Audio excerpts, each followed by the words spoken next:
Graça e paz a todos os irmãos e amigos que nos acompanham aí pelas redes sociais.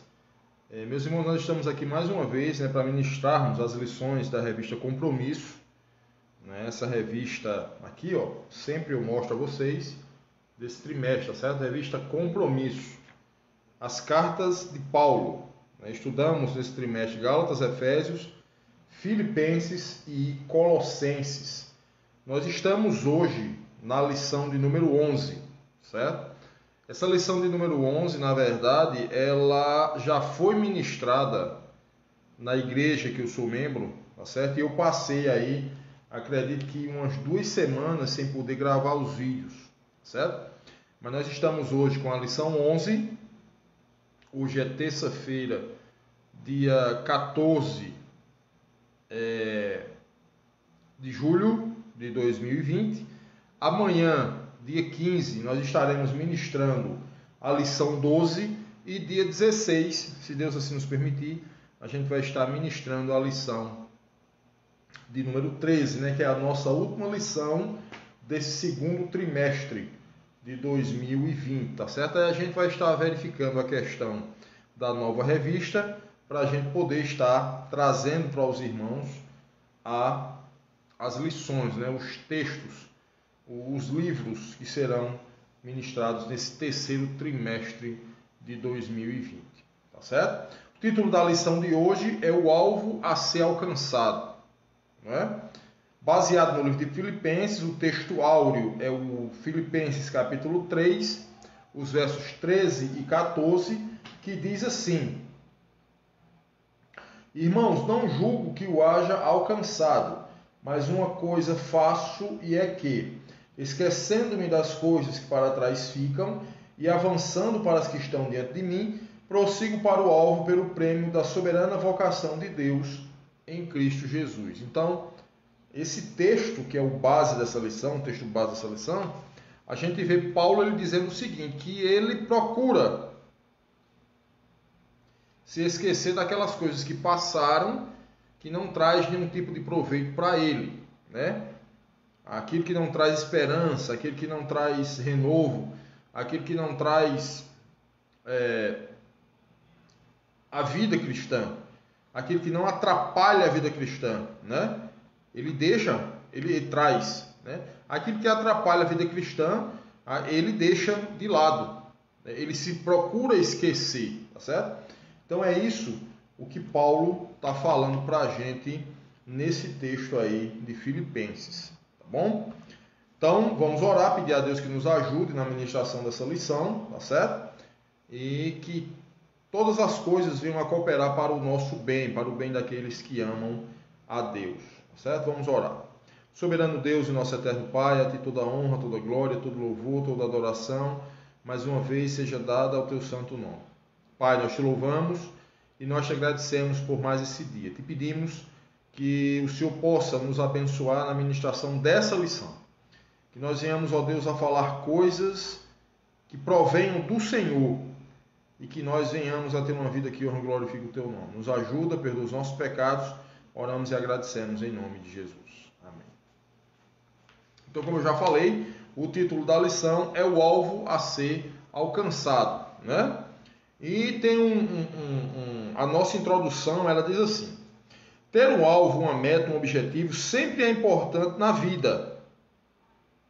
Um alvo e um objetivo. A gente poderia perguntar aqui, acredito que se nós pudéssemos estar diante uns dos outros, a humanidade, os seres humanos, eles têm um alvo, têm uma meta.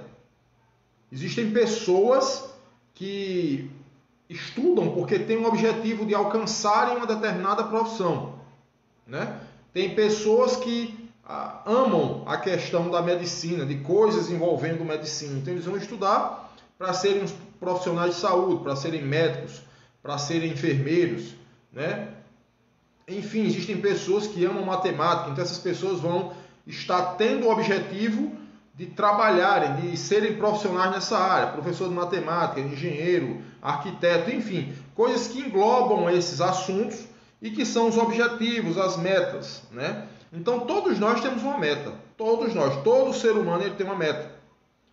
Acalentar sonhos nutre nossa esperança. Você guardar sonhos. O que é que um sonha? Né? Todos nós sonhamos com alguma coisa. Todos nós pensamos um dia em conquistar alguma coisa. Tá certo? Quem não tem meta não sabe onde ir. Se eu não tenho meta, se eu não tenho um objetivo, eu fico perdido. É isso que a introdução da nossa lição está dizendo. Se eu não tenho uma meta, se eu não tenho um objetivo, eu vou estar perdido andando nesse mundo, porque eu não sei onde vou chegar. Pode se frustrar mais facilmente. A pessoa que ela não tem um objetivo, uma meta, ele vai se frustrar facilmente, porque existem pessoas nessa vida que passam uma boa parte do tempo tentando atrapalhar a vida dos outros, tentando fazer algo para que o outro seja prejudicado. Exemplo, o camarada, ele quer ser um engenheiro, mas ele não vai se sentir bem em que a outra pessoa, em que o amigo dele, em que um parente, enfim, alguma pessoa próxima a ele, alcance aquele sonho primeiro do que ele. Então ele vai fazer de tudo para que você desista. Então, se você não tem uma meta, se você não tem um sonho, se essa outra pessoa que tem, ela é ambiciosa ao extremo, ela chegar para você e dizer, não dá certo, não tem futuro, não presta, então o que é que vai acontecer? Você vai acabar sendo induzido por aquelas palavras e vai acabar desistindo daquele sonho. Então tem de ter objetivo, tem de ter foco. Faltar motivação por faltar motivação ou faltar ideal é algo ruim. Você tem de ter um ideal para que você seja motivado. Certo? Você tem de ter um ideal para que você seja motivado a conquistar aquilo ali. Pior ainda, quando não há sonhos na vida espiritual. Quando não se sabe para onde irá na eternidade. Isso aqui é importantíssimo. Nós falamos até agora sobre a questão material. Você ter sonhos, você conquistar nessa terra alguma coisa que você deseja. Ok, isso é tranquilo. Isso não tem pecado nenhum disso, isso não tem nada que venha desabonar a conduta cristã. Não, nós estamos nessa terra para isso mesmo. Mas em primeiro lugar, nós estamos nessa terra para cumprir um desígnio de Deus. Que é o quê? Todos nós que conhecemos Jesus Cristo, que fomos salvos na pessoa de Cristo, nós temos um objetivo principal, que é pregar o Evangelho para que outras pessoas cheguem ao conhecimento de Cristo e que outras pessoas cheguem à salvação também. Esse é o objetivo principal, tá certo? Mas quando nós não temos sonhos espirituais, sonhos na área espiritual, sonhos na vida espiritual, o que é que acontece? Não se sabe para onde irá na eternidade. Se você não tem objetivos na vida espiritual, o nosso principal objetivo na vida espiritual é o céu, meu irmão. Não tem outro lugar. Não tem outra forma de explicar. Tem de ser o céu, certo? Tem de ser o lindo céu, como tem hinos aí que falam. Então, se você não tem essa perspectiva de vida, se você não tem esse desejo, então dificilmente você irá para lá. Porque você tem de almejar o céu. Viver nessa terra como ser humano normal, tá certo? E almejar o céu. É isso que a palavra de Deus fala. Almejar as mansões celestiais. Certo? Porque uma coisa nós precisamos ter certeza nessa vida. Nessa vida você pode não conquistar uma boa casa. Nessa vida você pode não conquistar um bom emprego. Nessa vida você pode não ter aquele carro que você deseja ter. Certo? Mas uma coisa é certa, meu irmão. Um dia nós iremos partir para a eternidade. E existe duas eternidades. A primeira é aquela eternidade ao lado do Senhor, ao lado de Deus. E a segunda é aquela eternidade distante de Deus. Certo? Então precisamos entender para onde vamos, por que estamos aqui, o que estamos fazendo, né? O que iremos fazer daqui para frente, como iremos proceder, nós vamos morar onde quando tudo isso aqui acabar, porque um dia vai acabar. Não é eterno, nós não somos eternos. O nosso espírito é eterno, mas essa matéria não é eterna. Essa matéria um dia vai desaparecer, né? Mas o espírito sim. A Bíblia diz que o pó volta para a terra de como era, mas o espírito volta para Deus que o deu. Eu estou um pouquinho rouco, tá certo? Se eu vou tomar uma aguinha, não se preocupem com isso não, tá certo? A qualquer momento aí eu posso tomar água, só para quem estiver assistindo a live aí, não se surpreender, tá? Estou um pouco rouco, a garganta está um pouco ruim, mas a gente vai estar aqui, tá bom? Paulo converteu-se a Jesus, passou a ser um discípulo de Jesus, entendeu perfeitamente a missão que lhe fora dada. Paulo, quando ia no caminho para Damasco, Paulo ia com uma carta na mão, e essa carta lhe dava plenos poderes e autoridade para prender os cristãos e até matá-los, tá certo? Mas naquela viagem, naquele caminho, Paulo ele encontrou Jesus Cristo. Paulo ali tem um encontro real com Jesus e se converte e entende perfeitamente a missão que lhe fora dada. Né? Lembram lá antes, né? Depois do encontro com Jesus, a Bíblia diz que o Senhor, né, em voz, não em presença física, mas ele apareceu para um dos seus discípulos e disse assim, ó, vai lá à rua chamada Estreita que Paulo vai lá estar orando, Saulo vai estar orando lá, né? Vai lá, ora por ele, né, para que ele fique curado.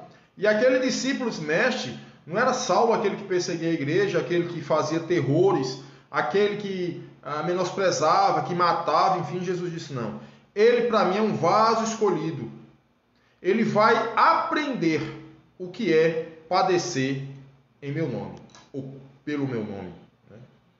E foi isso que aconteceu. Paulo ele tinha uma missão que foi dada. Ser um pregador especialmente entre os gentios. Ele foi denominado como apóstolo dos gentios. Apóstolo daqueles que não conheciam Jesus. Apóstolo daqueles que eram judeus de nascença, que esperavam ainda o Messias, só que o Messias já tinha vindo, que era Cristo. Então Paulo ele foi esse apóstolo para pregar, para dizer, ó, ele já veio, ele morreu, ele foi crucificado, e nos deu vida e vida em abundância. Basta somente aceitar o seu sacrifício. Plantar igrejas e ensinar os crentes a se firmarem na fé. Apóstolo dos gentios, a missão dele era ser apóstolo dos gentios, certo? Plantar igrejas e ensinar os crentes a se firmarem na fé. Tudo isso fazia parte do bojo da vida e do ministério de Paulo. Paulo ele tinha esse ministério, que era implantar igrejas, ajudar aos crentes a se firmarem na fé, mostrar a cada um deles o que poderia acontecer, o que poderia vir sobre as suas vidas. Porque nós temos uma cultura, temos uma ideia de que crente é aquele que não sofre, crente é aquele que não passa por problemas, crente é aquele que quando está num problema ora e o céu se abre. Meu irmão, e muitas vezes não é assim. Muitas vezes nós precisamos passar por problemas para que Cristo seja glorificado na nossa vida. Isso às vezes acontece. A Bíblia diz, eu nunca vi um justo nem a sua descendência mendigar o pão. Mas muitas vezes nós precisamos de ajuda para não passar fome. Tudo bem que essa ajuda vem do Senhor. Deus levanta seus servos para nos ajudar. Mas nós passamos por necessidades. E Paulo, ele vem dizer que ele estava instruído em todas as coisas. Estava instruído em ter em abundância e em padecer necessidades. Ele fala isso no livro de Filipenses. Quem leu lá o livro de Filipenses sabe disso, que ele falou isso lá. Mas é notório que em tudo isto que ele evidenciava em sua vida e obra, Paulo deixava claro que o seu alvo maior não era o trabalho em si. Seu alvo sempre foi Jesus Cristo. É esse que deve ser o nosso alvo. Eu não estou aqui dizendo que você não corra atrás dos seus objetivos nessa terra. Eu não estou aqui dizendo que você, meu irmão, você vai para o céu, então deixa tudo estourar aí, não paga mais nada, não se preocupa mais com conta. Não estou falando isso. Enquanto nós estivermos nessa terra, nós temos de trabalhar, porque é uma ordenança de Deus. Lá no início, com o suor do teu rosto comerás o teu pão. Precisamos nos manter, precisamos trabalhar, tá certo? Mas o que é que Paulo está dizendo? Que o objetivo dele é Jesus. Paulo está dizendo em outras palavras, a nossa morada não é aqui. Estamos aqui de passagem, né? Me fizeram uma pergunta essa semana, inclusive eu gravei um vídeo. Eu postei lá no canal do TikTok, postei no canal do YouTube e postei aqui também no Facebook. Onde uma pessoa me perguntou o seguinte: o crente ele pode jogar na loteria? E eu respondi lá, quem viu o vídeo viu que eu respondi o seguinte: olha, a gente precisa parar de espiritualizar as coisas. A gente precisa parar de dar nome a pecados. Isso pode, isso não pode. Isso eu sei fazer, eu posso fazer, isso eu não posso fazer. Bota uma coisa na sua cabeça. A Bíblia diz que somos livres em Cristo. Certo? A Bíblia diz que nós somos livres em Cristo. Mas na explicação que eu dei lá no vídeo falando sobre loteria, eu disse o seguinte. A Bíblia fala, em 1 Coríntios, capítulo 10, o verso 31, diz assim: quer comais, quer bebais, quer façais qualquer outra coisa, faça tudo para a glória de Deus. Se você for se alimentar, tem de ser para a glória de Deus. Se você for beber água ou alguma bebida lícita que eu digo, algo que não venha a tirar os seus sentidos, algo que não venha a mexer com a sua sensibilidade, tá certo? Alcoólico, tem de ser para a glória de Deus, meu irmão. As pessoas um dia perguntam: o crente pode fumar? O crente pode beber bebida alcoólica? Deus está sendo glorificado aonde nisso? Qual a glória que está sendo dada ao Senhor por esse tipo de atitude? Então eu falei nesse vídeo lá, dizendo o seguinte: não vamos intitular pecado, dar rótulo a pecado. Mas a Bíblia diz: quer comais, quer bebais, quer façais qualquer outra coisa, fazei tudo para a glória de Deus. Ok, tá certo. Aí eu fiz uma pergunta no vídeo que me fizeram a pergunta.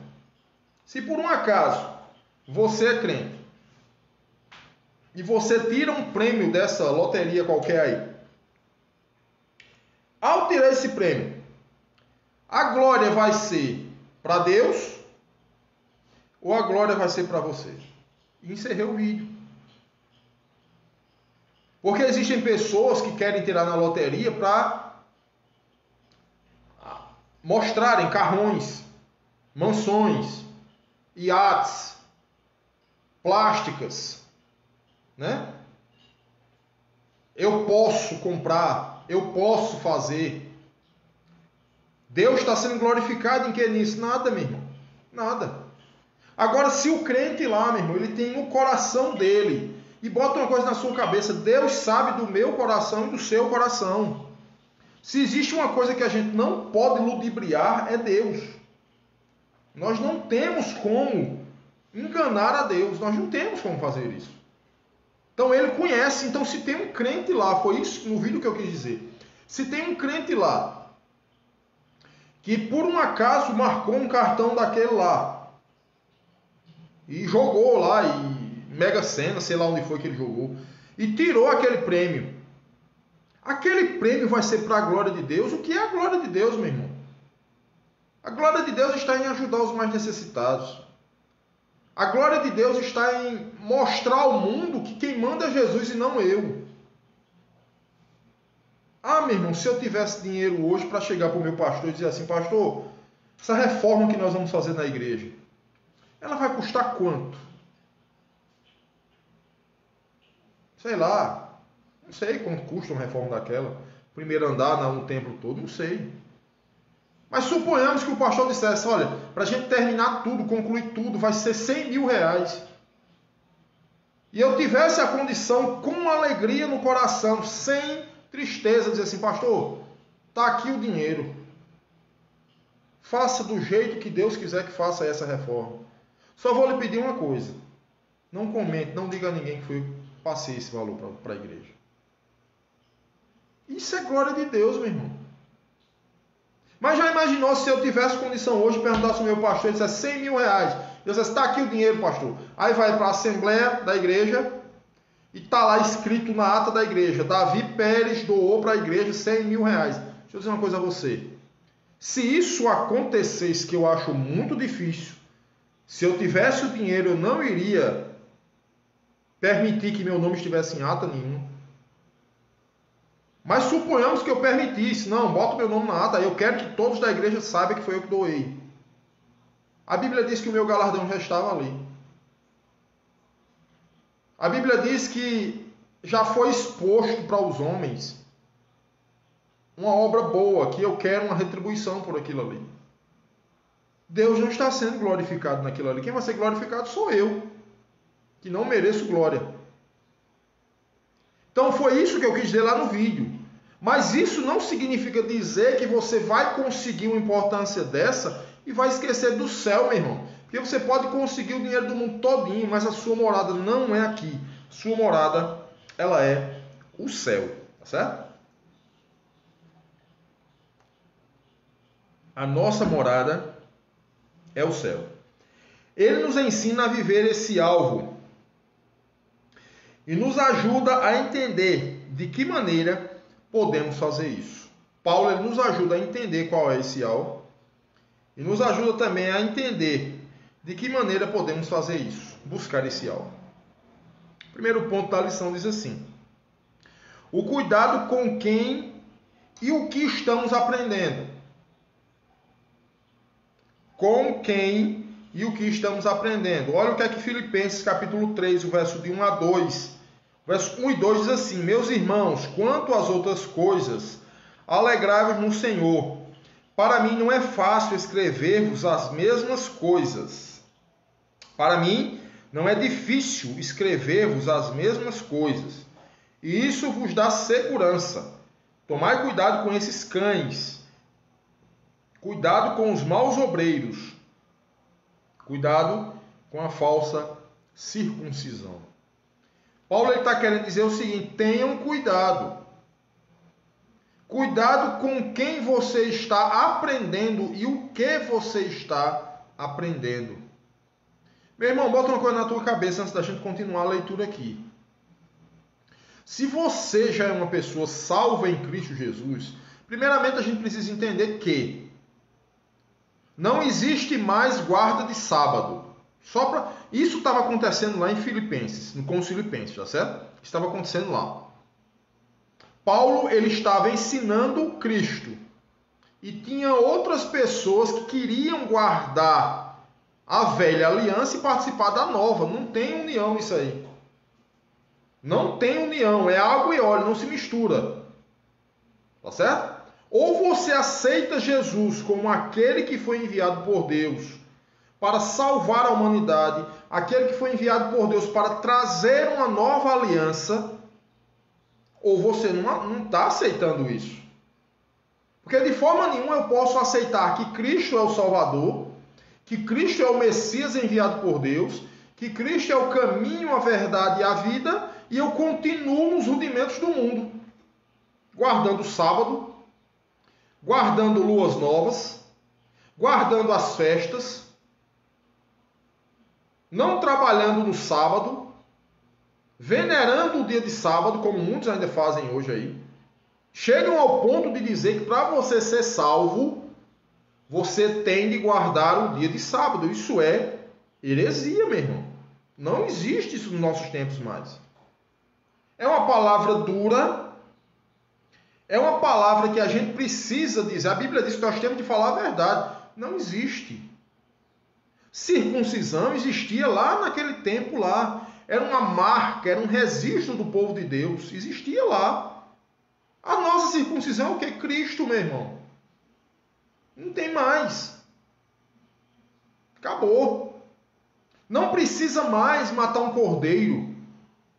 Não precisa mais aspergir o sangue do cordeiro sobre o altar. Cristo já fez isso. Então, quando nós dizemos assim, somos livres em Cristo, estamos dizendo assim, não precisamos mais desses rituais. É isso o que a Bíblia diz. Cristo cumpriu, meu irmão. algo que a gente não teria a mínima condição de cumprir. Porque muitas pessoas pensam que os mandamentos de Deus foram simplesmente aqueles 10 mandamentos escritos lá nas tábuas da lei. Engana-se, viu? Um compêndio de 613 leis que o homem precisava cumprir, seguir para ser justificado.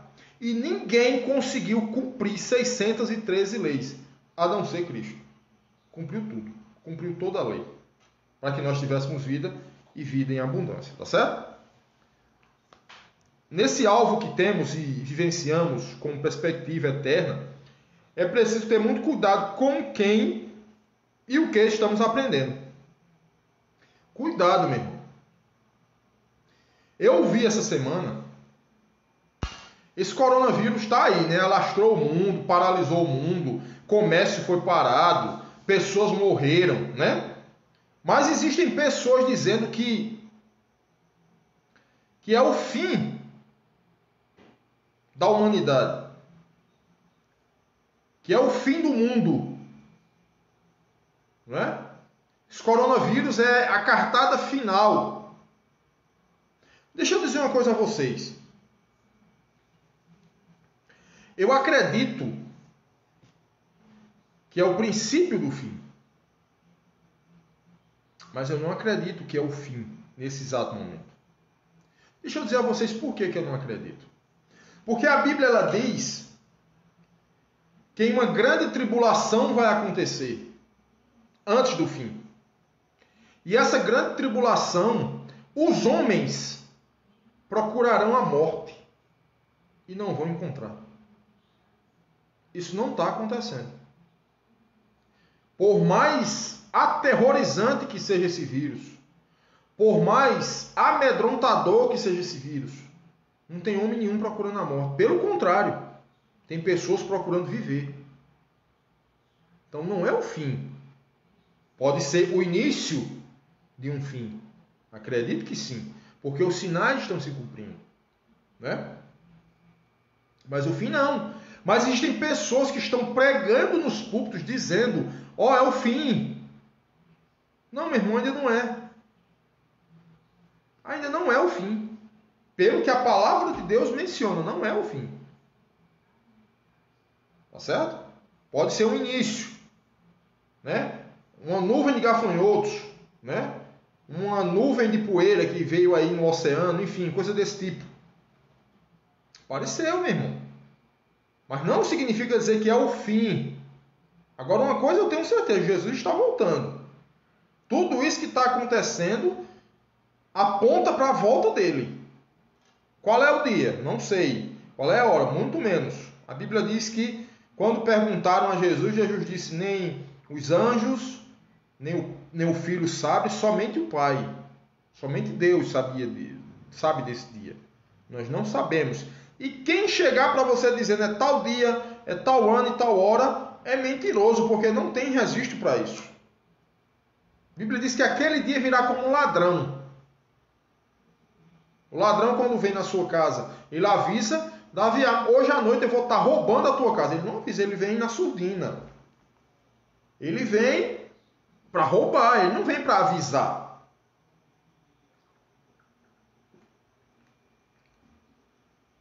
Então a gente precisa ter cuidado com quem nós estamos aprendendo essas coisas.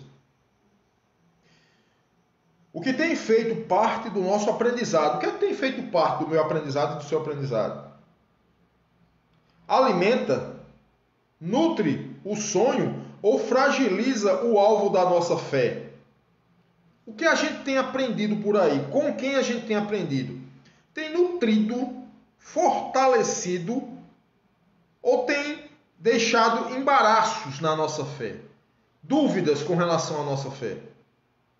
Traz clareza ou embaraços para focarmos nosso alvo? O que a gente tem aprendido está trazendo clareza? Está trazendo ou está trazendo embaraço, dúvida? Consolida a busca do alvo ou bombeia a busca dele? Nosso alvo é Cristo. Mas o que nós estamos aprendendo, será que o que nós estamos aprendendo, ou com quem nós estamos aprendendo, está consolidando isso ou está fragilizando a nossa fé? É isso que a gente precisa entender. Os ensinos que recebemos e de quem recebemos ajuda, fazem o alvo ficar mais próximo ou distante? Se o meu alvo é Cristo, os ensinamentos que eu estou tendo e com quem eu estou aprendendo, está trazendo esse alvo para mais perto de mim ou está distanciando esse alvo de mim? Os ensinos que recebemos, isso aqui eu já li, né? E de quem recebemos ajuda, fazem o alvo ficar mais próximo ou distante. Diante do aprendizado, Paulo requer cautela, cuidado e prudência. Baseado no ensinamento, no aprendizado. Ele está dizendo assim, tenham cautela, tenham cuidado, tenham prudência. Porque existem muitos lobos devoradores. No início dessa pandemia, inclusive eu gravei um vídeo falando sobre isso, em que um grande líder religioso, ele estava vendendo caroços de feijão lá no templo que ele preside. Ele estava vendendo caroços de feijão, dizendo que aquele feijão, ele curava as pessoas que estivessem com coronavírus. Mas para você obter essa cura, você tem de pagar entre 100 a R$1.000 pelo feijão. Isso é um absurdo. Não é a questão porque é de 100 a 1.000, podia ser de 50 centavos a R$1. A própria Bíblia, ela diz, de graça recebeste, de graça dai. Para que, meu irmão, esse comércio no Evangelho? Para que isso? Totalmente fora dos padrões de Deus, totalmente fora. Basta alguém afirmar que crê para logo nos emanarmos com ele. Só precisa chegar uma pessoa perto da gente e dizer assim, eu creio em Jesus. Você não sabe qual é a linhagem do cara, você não sabe qual a denominação que ele pertence, você não sabe se ele realmente é um irmão em Cristo. Só precisa o camarada dar a paz do Senhor, você já está junto mais ele. E eu não estou com essa minha fala dizendo que é para todo mundo ficar desunido, todo mundo ficar brigando, não. Estou falando em termos de aprendizado para a vida eterna. Aprendizado para uma vida cristã. Eu não posso coabitar com o mesmo pensamento de uma pessoa que olha para mim e diz que a salvação, para que eu seja salvo, eu tenho de guardar um dia da semana. Como é que eu que digo que para que você chegue até Deus, que você tenha salvação, você precisa somente aceitar o sacrifício de Cristo na cruz do Calvário, recebê-lo como Senhor e Salvador de sua vida, ponto final, não tem mais nada o que fazer. Aí chega uma pessoa dizendo que além disso, eu preciso guardar um dia para ser salvo. Não existe isso. Não existe. Então não posso ter comunhão de ideias com essa pessoa. Não tem como. Não nos preocupamos em saber qual o seu ensino. Casos semelhantes parecem mais prudentes os filhos das trevas. Por isso que a Bíblia diz o seguinte, que os filhos das trevas muitas vezes são mais prudentes do que os filhos da luz. Quer um exemplo? Você chega diante de uma pessoa que ela não é filha de Deus, ela não tem compromisso nenhum com o Evangelho. E você chega e você está apertado e você está precisando de alguma coisa, e você diz, olha, eu preciso que você me consiga, se você puder me conseguir R$10 emprestado, para que eu possa comprar uma carne, para que eu possa comprar um feijão, para que eu possa comprar isso, para que eu possa comprar aquilo, enfim. Você está necessitado de R$10. Essa pessoa, se ela lhe conhecer, ela vai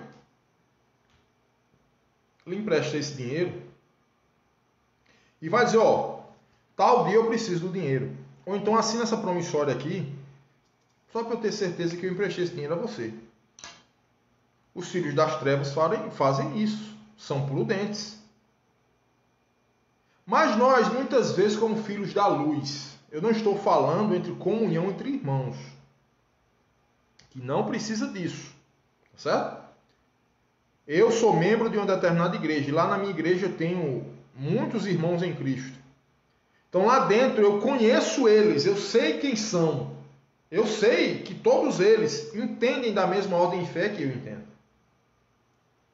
Mas chega um lá amanhã, que eu não sei de onde veio, não sei quem é, não sei qual a procedência, e o camarada já está junto comigo, almoçando na minha casa, dormindo na minha casa, viajando comigo. Eu não sei, meu irmão.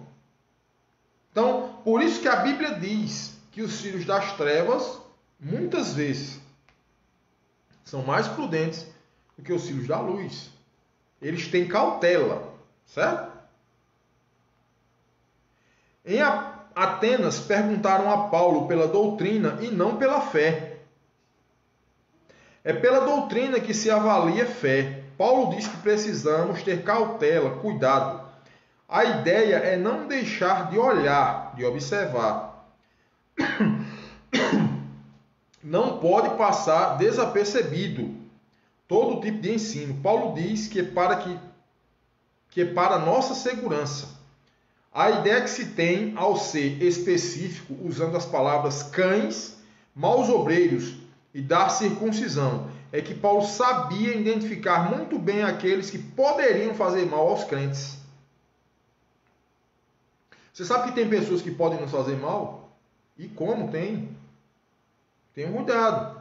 É o que Paulo está ensinando aqui. Pessoas vorazes e traiçoeiras, líderes fingidos, querendo parecer bons, mas os ensinos os denunciavam como maus. Paulo alerta sobre aqueles que achavam ser o único povo. Era a influência judaica no cristianismo. Aquilo que eu falei. Né? Eles queriam Jesus, mas os princípios, os rudimentos do mundo, eles queriam continuar fazendo. Não era para acontecer isso.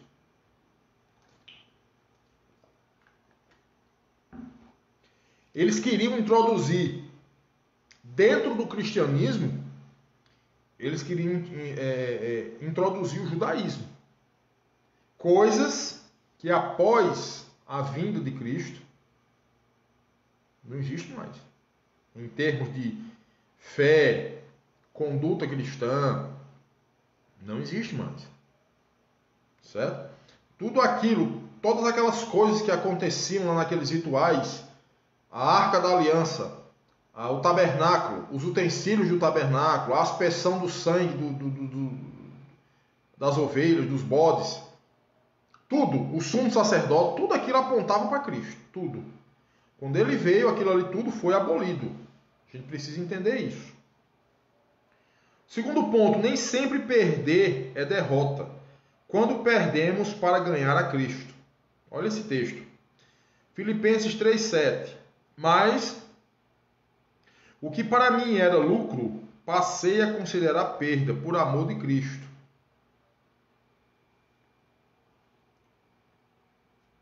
Há muitas coisas que achamos que temos ganhado, mas que, na verdade, precisamos aprender a renunciar.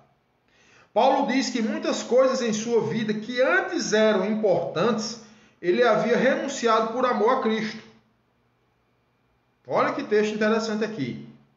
Perdeu para ganhar, com certeza, é algo que ainda temos que aprender. Perder para ganhar é algo que ainda precisamos aprender. Deixa eu só dar um exemplo aqui a vocês. A Bíblia diz que Paulo ele era um doutor da lei. Não era um doutor da lei semelhante a Gamaliel. Não era. Ele não era um doutor da lei, desculpe, semelhante a Gamaliel, não, semelhante a um sacerdote, ele não era. Não era um doutor da lei, vamos dizer assim, religiosa. Paulo ele era um doutor da lei propriamente dita, ele era um advogado. Ele conhecia as leis. Certo? Então, quando a Bíblia diz que ele era doutor da lei, não estava nada relacionado à questão religiosa. Paulo era um doutor da lei, a lei normal, a lei humana. E tudo aquilo ele abandonou por amor a Cristo. Paulo tinha um lucro enorme em sua religiosidade. Professava o judaísmo do modo mais ferrenho possível. Era tremendamente zeloso e nutria irrepreensibilidade religiosa. Havia construído algo aos olhos humanos e religiosos naqueles dias de enorme grandeza. Paulo entendeu que o seu algo era outro, era maior. O que para ele era lucro, perdeu. Renunciou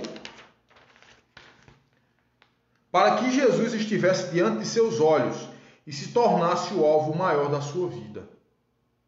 Renunciou tudo aquilo ali. Renunciou ter nascido em um berço de ouro, renunciou dinheiro, renunciou status, renunciou posição social, tá certo? Para ganhar a Cristo.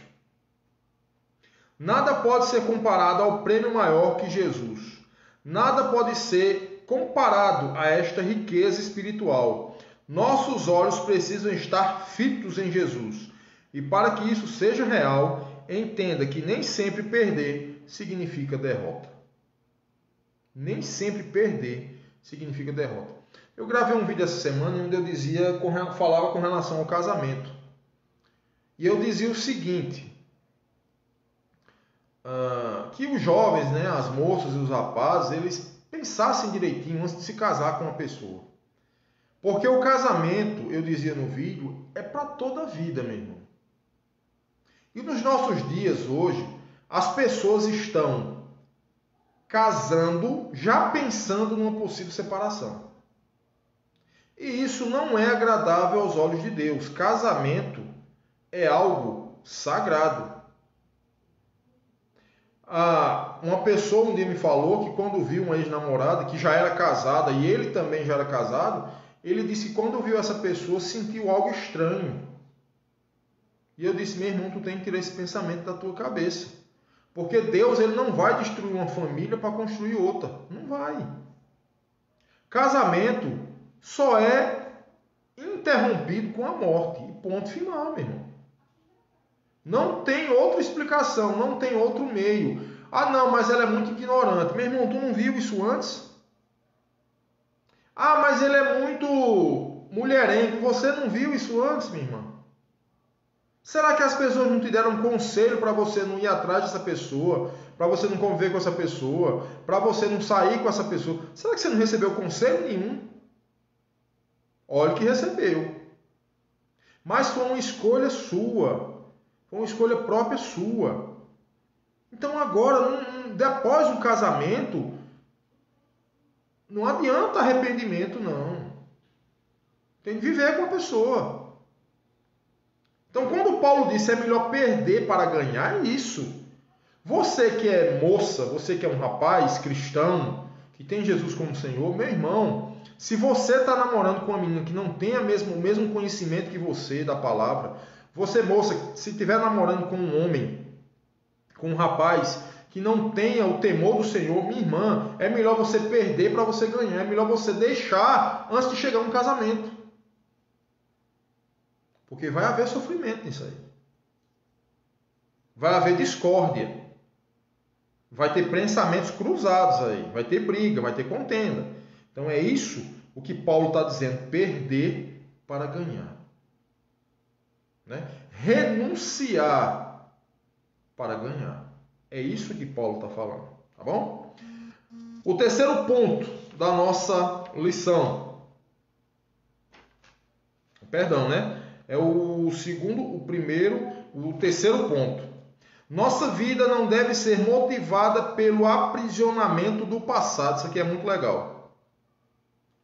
Filipenses 3,13. Irmãos, não penso que eu já o tenha alcançado, mas faço o seguinte, esquecendo-me das coisas que para trás ficam e avançando para as que estão diante de mim. Vamos entender esse texto.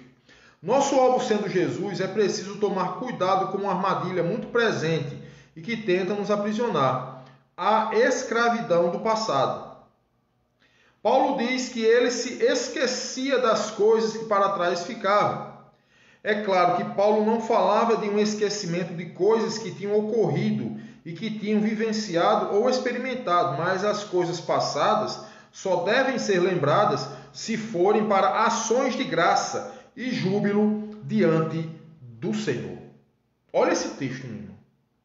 Tem pessoas, isso eu já falei em alguns outros vídeos meus. Tem pessoas, meus irmãos, que eles fazem o seguinte. Se você fez alguma coisa com essa pessoa no passado, essa pessoa lembra a data que você magoou ela, lembra o dia, lembra a hora, lembra que roupa você estava, ela diz em detalhes tudo aquilo que foi feito naquele dia há 20 anos atrás. Paulo ele está querendo dizer a gente aqui, ó. As coisas passadas só devem ser lembradas se forem para ações de graças e júbilo diante do Senhor. Lembrar-se das coisas boas. Lembrar-se das coisas boas. Jamais olhar para trás para lamentar, murmurar. Tem gente que lamenta e murmura o tempo todo, de tudo e de todos. Lembra o passado para reconstruir mágoas, ressentimentos, rancor. Constrói uma vida em cima de saudosismo e não de saudade. O cara lembra das coisas para murmurar, para dizer, se eu pudesse voltar 10 anos atrás. Não volta mais não, meu filho. Você não tem, ninguém tem o poder de voltar no tempo, não. Por isso que Paulo disse, esquecendo-me das coisas que para trás ficam e avançando para as que estão diante de mim. Paulo ele quis dizer o seguinte, eu só vou trazer à memória aquilo que me dá esperança. Eu vou trazer à minha memória aquilo que me traz esperança. Aquilo que não presta eu não vou lembrar mais não. Aquilo que não deu certo para mim eu não vou me lembrar mais. Sabe por quê? Porque a partir do momento que você lembra, você vai sofrer de novo. É sofrer 2 vezes.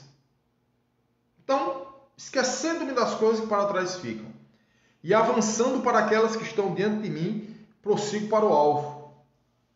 Saudade nos leva a gratidão e ações de graça. Saudosismo é um esforço inútil e doentio em refazer que não se pode ou não se deve reconstruir. Quem vive no passado com lamentações não tem tempo para olhar o que está à frente e perseguir o grande alvo da fé. O passado pode causar paralisia espiritual.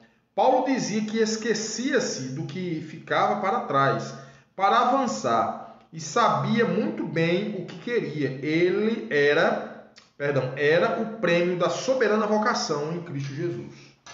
Era a recompensa que ele iria ter. Ele quis dizer o seguinte, nesse mundo eu estou sofrendo, nesse mundo eu vou levar chibatadas, nesse mundo eu vou ser traído, nesse mundo eu vou ser angustiado, maltratado, humilhado, mas o meu alvo é a soberana vocação, é o prêmio da soberana vocação. É o galardão que um dia eu vou receber nos céus. E se não tiver galardão lá, meu irmão, eu vou para o céu. Esse é o prêmio da soberana vocação. Não é essas coisinhas que acontecem aqui não, meu irmão. O que acontece aqui nesse mundo vai passar. Tem pessoas, eu já vi pessoas dizerem, esse coronavírus não acaba mais não. Claro que acaba. Nada é eterno. Você já viu chover direto? Ou você já viu fazer sol direto? Vai, meu irmão. Um dia acaba. Tem que ter calma, paciência, né? Então ele diz, eu não olho para trás, eu olho para frente. Porque eu estou à procura do alvo. Eu estou atrás do alvo, que é Cristo. E esse alvo é que vai me trazer o prêmio da soberana vocação. É isso que ele estava dizendo. Deve desenvolver em nós o exercício da confiança na providência divina e não na ansiedade humana. As pessoas que estão ao nosso lado, as pessoas que estão nos ensinando, elas têm de desenvolver em nós o exercício da confiança na providência divina e não na ansiedade humana. Isso aqui é fantástico. Filipenses 4:6. Não andeis ansiosos por coisa alguma, pelo contrário, sejam as vossas petições plenamente conhecidas diante de Deus, por meio de oração e súplica com ações de graça. A ansiedade muitas vezes é falta de fé e alimenta a incredulidade.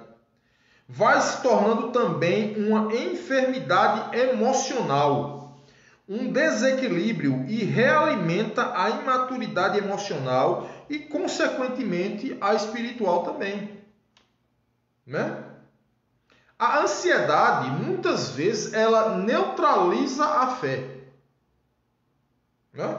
A necessidade, a ansiedade, ela deixa obscura a providência divina. Eu sempre digo lá na classe, quando eu dou ministrando uma lição, Gustavo, meu irmão, também já disse, que Deus ele não precisa de subterfúgio humano nenhum para nos abençoar. Nenhum. A loteria que eu falei de agora a pouco, Deus ele não precisa de uma loteria para que Davi Pérez, ou Gustavo, ou fulano de tal, seja rico nessa terra, humanamente falando. Ele não precisa disso.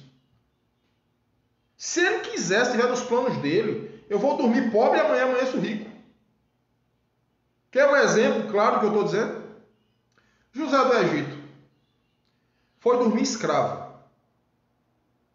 No outro dia, amanheceu o governador do Egito. Cargo que não existia no Egito. Vale salientar, viu? Porque só tinha o faraó. O faraó era o topo. O faraó era o ápice da coisa lá. Não tinha prefeito, não tinha vereador, não tinha ninguém. Só o faraó. José foi dormir escravo. Amanheceu o governador do Egito. Precisou de quê para Deus dar riqueza àquele cidadão? Nada. Só precisou da vontade dele. Só precisou Deus querer. Só isso. Paulo diz para não vivermos ansiosos por coisa alguma, por nada. A ansiedade na prática é uma maneira de dizer que Deus não cuida. Certo? Os irmãos sabem que eu sou motorista de aplicativo, aqui na cidade que eu moro. E nessa pandemia as corridas elas não estavam boas. Porque todo mundo estava dentro de casa. Muita gente perdeu o emprego, muita gente estava sem trabalhar. Mas, meu irmão, eu confiei na providência divina. Eu confiei na providência divina. O carro que eu dirijo é financiado. E Deus ele não permitiu que eu atrasasse uma prestação de sequer. Pelo contrário. Pelo contrário. Quando começou a pandemia, Deus ele usou a financeira do carro. Escutem bem isso. Deus usou a financeira do carro para me dar 2 meses de carência sem pagar a prestação do carro. E eu iria voltar a pagar depois de 2 meses sem nenhum tipo de juro, sem nenhum tipo de cobrança. Foi a financeira ou foi Deus? Foi Deus, meu irmão. Às vezes eu estou parado no local e não aparece corrida. E a ansiedade vem trazendo para mim o quê? Rapaz, você tem aluguel para pagar. Rapaz, você tem feira para fazer. Rapaz, você tem prestação do carro. Rapaz, você tem isso, você tem aquilo. Meu irmão, Deus está no controle. Nada fugiu do controle dele. Ou os irmãos estão pensando que esse vírus aí, esse coronavírus, ele atinge Deus. Deus é uma gota no oceano, meu irmão. Isso aí para Deus é nada. A Bíblia diz que Deus ele criou o que existe só com o poder da sua voz. Haja luz e houve luz. Coronavírus para Deus e nada é a mesma coisa, meu irmão. Deus ele não vê gravidade nisso, não. Deus ele comanda isso aí também. Então a ansiedade muitas vezes ela vem para neutralizar a nossa confiança em Deus. Tudo está sob o controle do Senhor. Paulo diz que a maneira de combater a ansiedade é desenvolver e crescer na fé. Colocar nossa confiança em prática. Por isso Paulo diz, todas as coisas, nossos pedidos devem ser colocados diante de Deus, pela oração e súplica. E nesse ponto surge algo especial, com ações de graças. Deus, eu não recebi. Eu pedi ao Senhor algo. Eu não recebi, mas Deus, eu já estou te agradecendo porque o Senhor me ouviu. Só o privilégio, meu irmão, de você ouvir a voz de Deus e de Deus te ouvir, o Criador do céu e da terra, entenda o que eu vou dizer, ele parar e te ouvir, é muita coisa, meu irmão. Às vezes a gente vai falar com o prefeito é naquela, né, não tem tempo de atender, está em reunião, está em coletiva, está não sei o que, o governador do mesmo jeito, o vereador, o presidente da república, Deus, o Criador do céu e da terra, ele escuta você. Então, as nossas súplicas, elas têm de ser apresentadas a Deus com ações de graças. O quinto ponto da lição. Esse é o quinto medo. Quinto ponto da lição. Independentemente das circunstâncias, somos fortalecidos pelo Senhor. Filipenses 4, 12 e 13. Sei passar necessidade e sei também ter muito. Tenho experiência diante de qualquer circunstância e em todas as coisas, tanto na fartura como na fome, tendo muito ou enfrentado escassez. Posso todas as coisas naquele que me fortalece. Esse texto não está dizendo que você é superior a ninguém. Esse texto não está dizendo que você vai ter bem nessa terra. Ele está dizendo que na necessidade e na bonança, eu posso todas as coisas naquele que me fortalece. Eu consigo enfrentar todas as coisas naquele que me fortalece. Não importam as circunstâncias, temos o nosso Deus que cuida de nós. Paulo disse, posso todas as coisas naquele que me fortalece. Paulo não declara nessa expressão o poder conquistador. Tomar posse de tudo, como alguns imaginam, e muitas vezes usam esse versículo impropriamente. Paulo dizia que podia todas as coisas, ou seja, ele podia ter abundância ou ter falta dela. Podia ter fartura ou até mesmo privações, porque o seu Deus o fortalecia sempre em todas as circunstâncias, boas ou aparentemente ruins. Foi isso que Paulo quis dizer. Na situação boa ou na situação aparentemente ruim, Deus estava com ele. E tudo isto diz Paulo, fazia parte de um aprendizado, porque já aprendi a contentar-me. Tem tanta coisa que precisamos aprender a viver em nossa vida cristã. Ser fortalecido, conhecer este fortalecimento é também um aprendizado que vale a pena, que provavelmente tem muito mais valor do que muitas graduações, por mais importantes que sejam. Talvez mais aos olhos dos homens. Acho que deveríamos nos matricular no curso, na graduação, no aprendizado. Aprender a contentar-se. Grande desafio para quem está de olho no alvo, que é Cristo. Sabe por quê? Porque se nós não entendermos que o Senhor está acima de todas as coisas e que todas as coisas estão nuas e patentes diante dele e que ele tem poder sobre todas as coisas, significa dizer que no momento que eu estiver bem, no momento que eu estiver com saúde, no momento que eu estiver com dinheiro no bolso, no momento que eu estiver feliz na minha casa, eu estou com Cristo. Mas no momento que o dinheiro faltar, que a saúde faltar, que as coisas boas desaparecerem, eu vou estar com ele ou não? Ele vai estar comigo ou não? Eu só vou servi-lo com alegria se ele me der as coisas? Meu irmão, se ele a partir de hoje disser assim, eu não vou lhe dar mais nada, nós precisaríamos agradecer a ele pelo que ele já nos deu. Ele disse assim, eu não vou dar mais nada a você.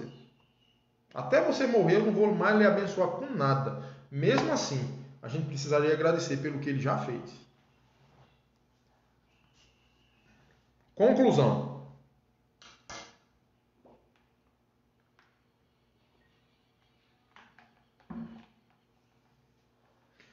Precisamos colocar nossos olhos fitos em Jesus. Vale a pena estar grudado em Jesus e não perdê-lo de vista em nossa caminhada.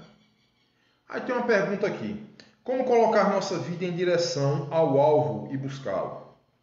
Tem 4 respostas aqui. Nunca perca Jesus de vista. Nada pode ofuscar Jesus de seus olhos. Nada, meu irmão. Nada. Perca Jesus de vista, não. As coisas desse mundo são passageiras. A beleza é passageira. A juventude é passageira. Os bens materiais são passageiros. Mas o nosso espírito é eterno. E deixa eu dizer uma coisa a você. Nessa vida nós não temos nada. Se alguém pensar que tem alguma coisa nessa vida, está se enganando. Viu? Nós não temos nem a nossa vida. Nossa vida pertence ao Senhor. Qualquer momento, quando Ele quiser, Ele pode pedir a vida da gente. Tirar esse fôlego de vida. Não temos nada.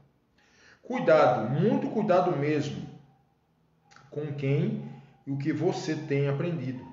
Não seja ingênuo na vida espiritual. Seja simples, mas que seja criterioso. Tenha critérios, meu irmão. Tenha normas na sua vida.